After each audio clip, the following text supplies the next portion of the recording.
오늘 하나님의 말씀 역대상 13장에 두 사람의 인물이 소개가 됩니다. 하나는 웃사, 그리고 한 사람은 오벳 에돔. 웃사의 삶은 베레스 웃사로 마무리가 되고, 오벳 에돔의 삶을 살펴보니까 하나님의 교회가 오벳 에돔의 집에서 그의 가족과 함께 석 달을 있으니라. 여호와께서 오벳 에돔의 집과 그의 모든 소유에 복을 내리셨더라 말씀을 합니다. 법궤를 가까이 한 인물일지도 모릅니다. 법궤의 주변에 있었던 인물들일지도 모릅니다. 그러나 그 법궤로 말미암아 웃사는 베레스 웃사, 하나님께서 치셨다라는 그러한 단어를 남겨놓았고, 그리고 오벳 에돔은 석 달을 그 근방에 그의 집에 법궤가 모셔지면서 여호와께서 오벳 에돔의 집과 그의 모든 소유에 복을 내리셨더라 하고 말씀을 합니다. 웃사의 모습을 살펴봤습니다. 웃사는 아미나답의 아들입니다. 그래서 20년 동안 법궤에 가까이 있었던 인물이고, 물론 저의 신분은 제사장이었습니다.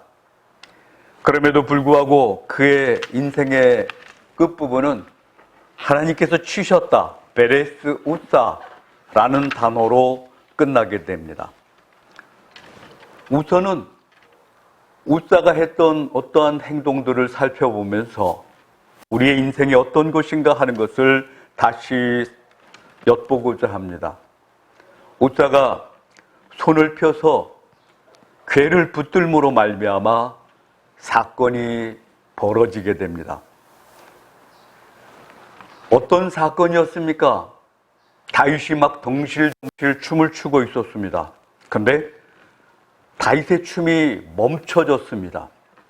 춤이 멈춰질 정도로 커다란 사건, 덩실덩실 추던 춤 사이가 중단될 정도로 엄청난 사건, 그것이 바로 웃사의 주변에 일어났던 일입니다.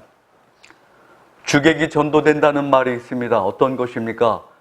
본질을 까먹고, 그리고는 엉뚱한 일이 벌어지고 있는 그러한 것을 보면서 주객이 전도됐다 이야기를 합니다. 여러분, 무엇 때문에 하나님께서 웃사를 치셨겠습니까?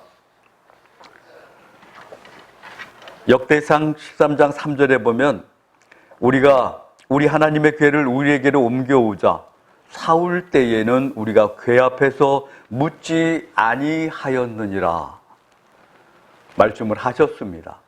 무슨 뜻입니까? 20년 동안이나 궤가 제자리에 있지 못했습니다. 성막은 실로에 있었습니다. 근데 법궤는 아미나답의 집에 있었습니다. 정상적인 제사가 진행이 되지 않았다는 말씀입니다. 온전한 예배가 드려지지 아니하였다는 말씀입니다. 이로 말미암아 하나님께서 이것을 기뻐하시지는 않았을 겁니다. 성막은 실로에 있습니다.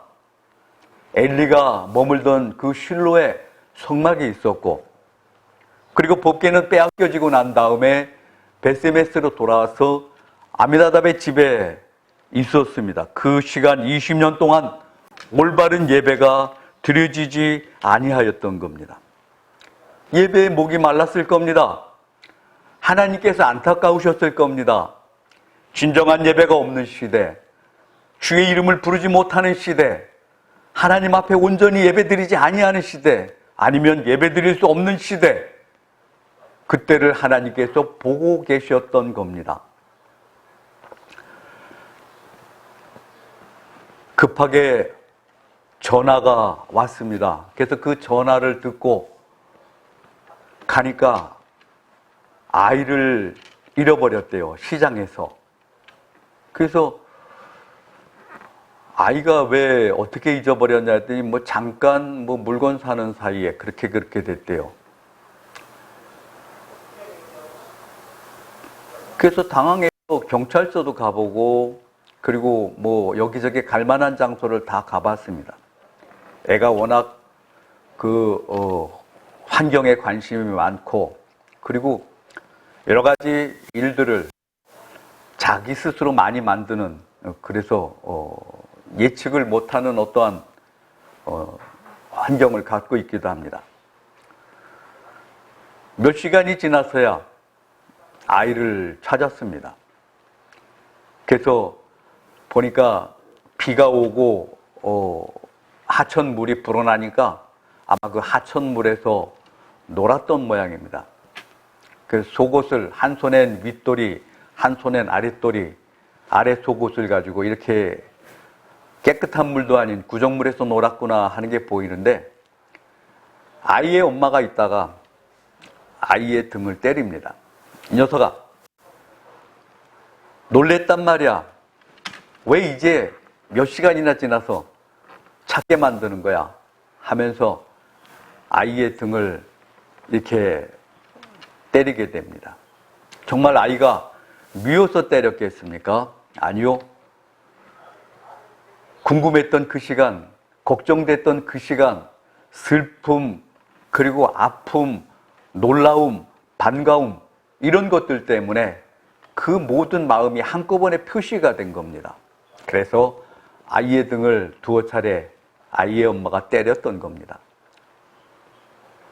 하나님께서 우살을 치심 무엇을 의미합니까? 20년 동안이나 예배가 중단이 됐었습니다. 우사가 법궤에 손을 댔기 때문에 법궤에 손댄 것으로 말미암아 하나님께서 치셨습니까? 물론 그것도 이유 중에 하나가 될 수 있겠지만 더 근본적인 것은 20년 동안 안타까웠던 하나님의 마음이 표현이 된 것이 아니겠습니까? 여러분, 기계가 발달이 되지 않았을 때는 잠수함에 토끼를 태우게 됩니다. 그래서 토끼가 헐떡거리기 시작하면은 그 다음에는 이 산소가 모자라는구나. 빨리 조치를 취해야 됩니다. 그래서 잠수함이 빨리 올라오든지 아니면 어떤 산소를 사용할 수 있는 어떤 일들을 만들어야 됩니다.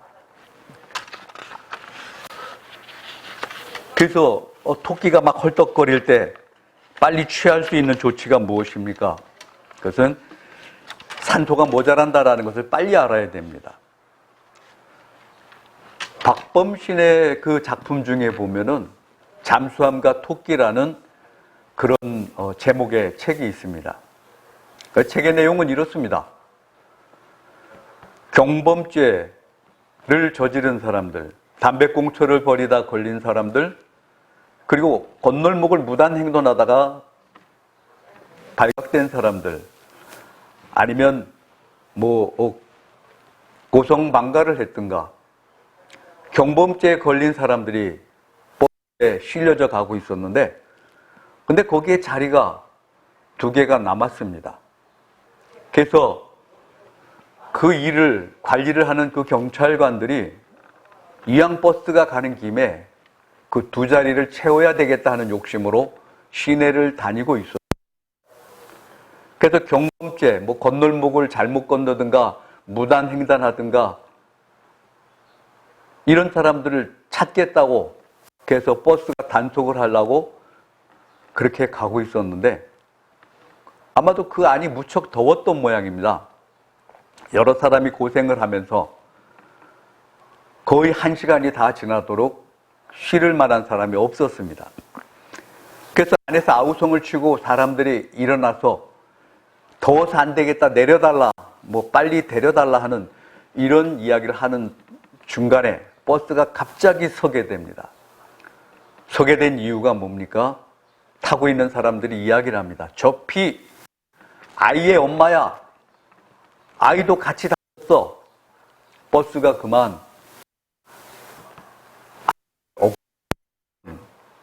그 아이의 엄마를 치워버렸던 겁니다. 물론 버스는 거기서 섰습니다. 더 이상 버스가 다녀야 될 일도 없고 그럼 무엇입니까? 우리 사회가 혹시라도 그런 일을 향해서 가고 있는지 돌이켜보게 만드는 소설 중에 하나가 아니겠습니까? 작가 박범신은 그렇게 이야기를 합니다. 주객이 전도돼 버린 사회가 아니겠는가 하는 그러한 이야기를 하면서 토끼가 헐떡인다. 토끼가 헐떡이고 벌써 5시간이나 지났어. 이제 1시간 남은 우리 어떻게 해야 되지? 이것이 소설의 마지막 부분이 됩니다. 하나님께서 우사를 치시면 어떤 것입니까? 우사의 하나만의, 우사 한 사람만의 범죄 때문에 우사가 법궤에 손을 댔기 때문에 그래서 하나님께서 치셨겠습니까? 아마도 20년 동안 중단된 예배의 모든 행위, 법궤를 올바로 성막 안에 두지 못했던 신앙의 행위, 있어야 될 것을 갖지 못하고 나타내야 될 것을 나타내지 못하는 우리의 신앙 상태를 하나님께서 책망하시지 않았겠습니까? 너희는 세상의 소금이라. 소금이 만약에 그 맛을 잃어버리면 무엇으로 짜게 하리요? 다만 길에 버리어 사람들에게 밟힐 뿐이니라 말씀을 합니다. 여러분, 법궤가 옮겨지면서 우사가 손을 대고 우사를 치신 이유는 그것만이 전부가 아니었던 겁니다. 교회는 세상에 비치고 소금입니다. 교회가 올바로 된 모습을 얻지 못하면 아마도 베레스 우사 그 단어가 적용되지 않겠습니까? 소중한 교회의 일들이 어떻게 보면 하나님을 섬기고 이웃을 사랑하는 데서 범위가 벗어나는 일도 많습니다. 어떤 것이었습니까? 기도원을 짓겠다고, 수양관을 짓겠다고, 아니면 납골당을 짓겠다고 해석을 했는지는 모르지만 부동산이 그렇게 많이 있고 그리고 여러 가지 올바른 사용되지 못한 헌금들이 사회에서 문제가 될 때 얼마나 안타까운 일 중에 하나가 아니겠습니까?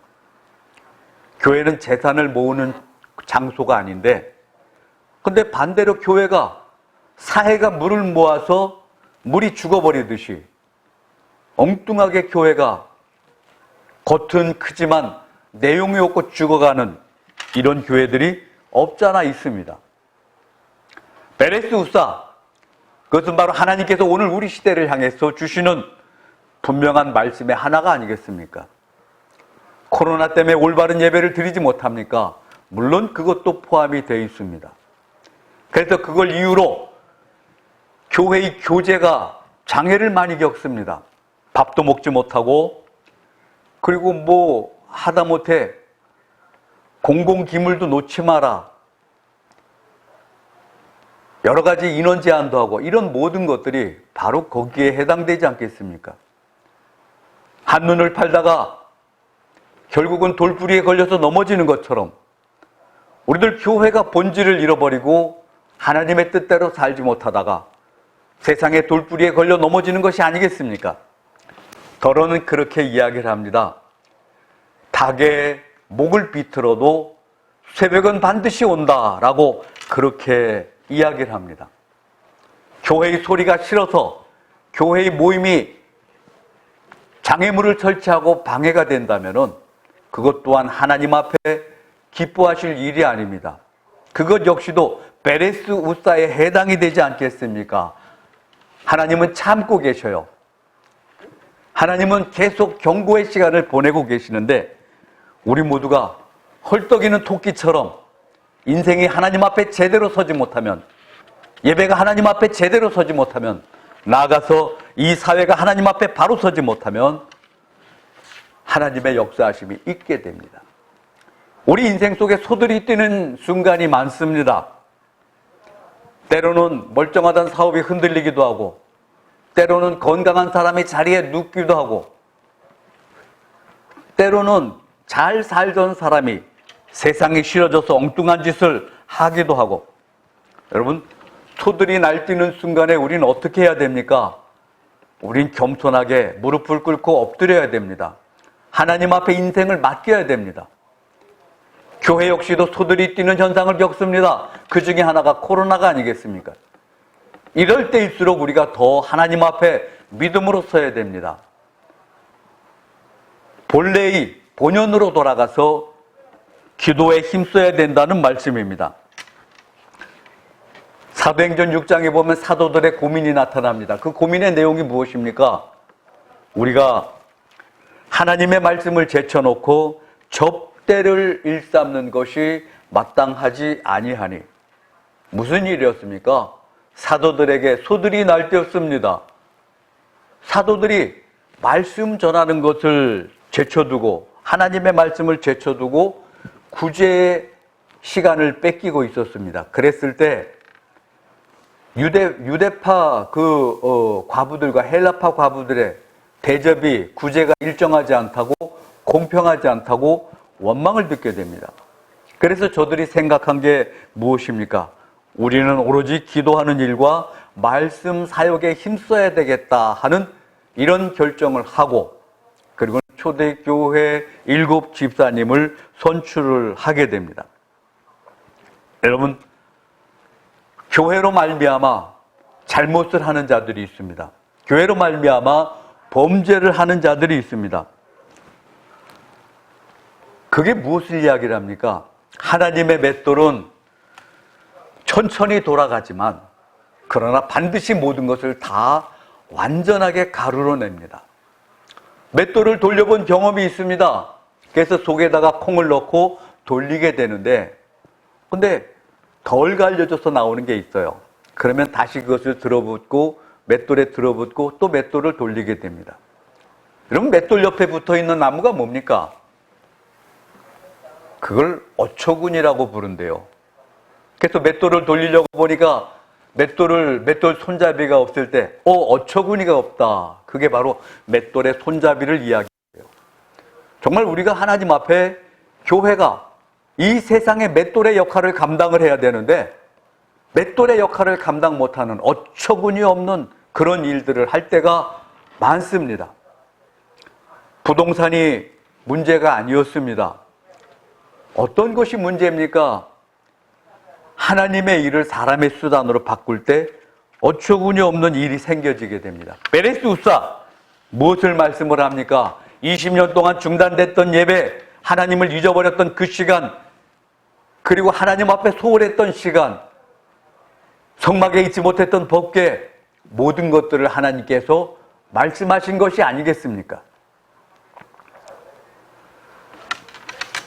이사야 1장에 말씀을 합니다. 너희가 내 앞에 보이러 오니 이것을 누가 너희에게 요구하였느냐? 내 마당만 밟을 뿐이니라. 그래서 그 내용을 살펴보니까 21절에는 신실하던 성읍이 어찌하여 창기가 되었는고 정의가 거기에 충만하였고 공의가 그 가운데 거하였더니 이제는 살인자들 뿐이로다. 내 은은 찌꺼기가 되었고 내 포도주에는 물이 섞였도다. 내 고관들은 패역하며 도둑과 짝하며 다 뇌물을 사랑하며 예물을 구하며 고아를 위하여 신원하지 아니하며 과부의 송사를 수리하지 아니하는도다.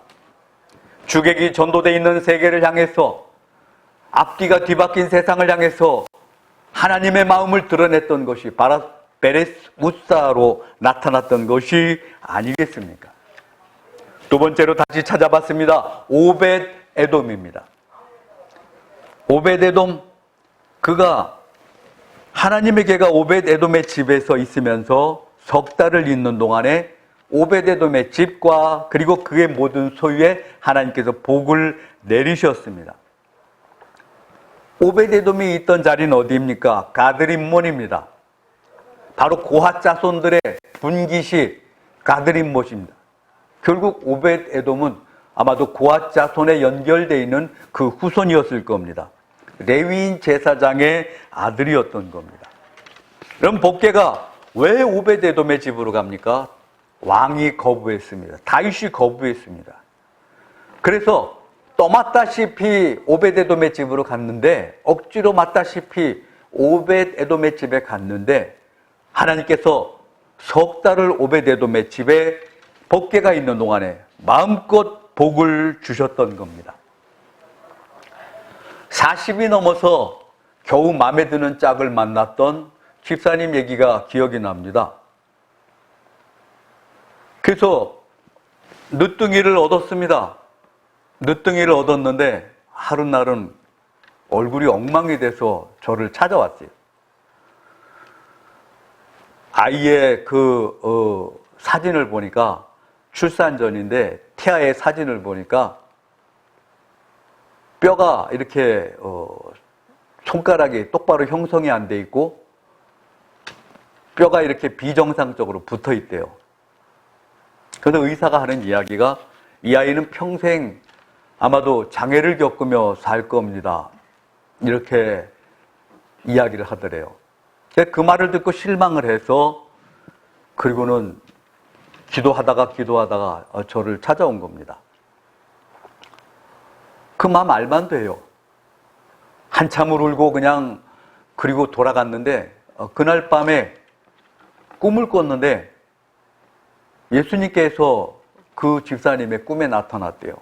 따졌답니다. 내가 성가대도 하고 교사도 하고 여태까지 한 번도 내가 다른 일도 하지 않고 오직 하나님만 잘 섬겼는데 그나마 40이 넘어서 짝을 만나서 결혼을 했는데 왜 정상적인 아이를 안 주셨습니까? 하는 이런 하소연을 주님께 했대요.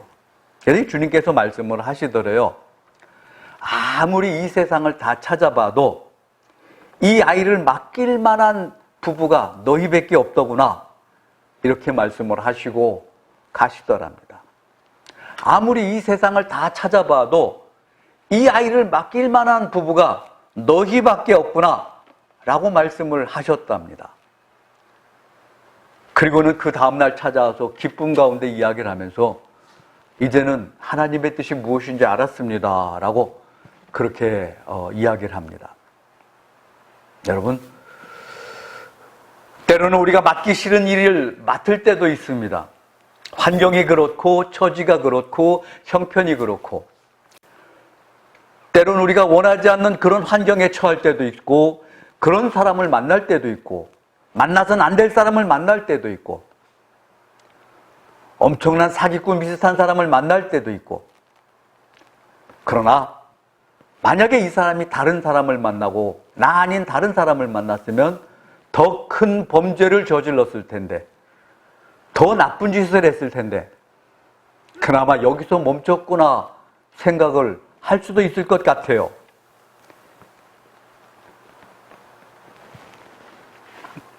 예수님께서 십자가를 지시고 갈보리로 향하실 때 그때 제자들은 다 도망갔습니다. 제일 늦게까지 예수님의 십자가와 동행을 했던 사람이 있습니다. 마가복음 15장에 보니까 마침 알렉산더와 루포의 아버지인 구레네 사람 시몬이 시골로부터 와서 지나가는데 그들이 그를 억지로 같이 가게 하여 예수의 십자가를 지우고 말씀을 합니다.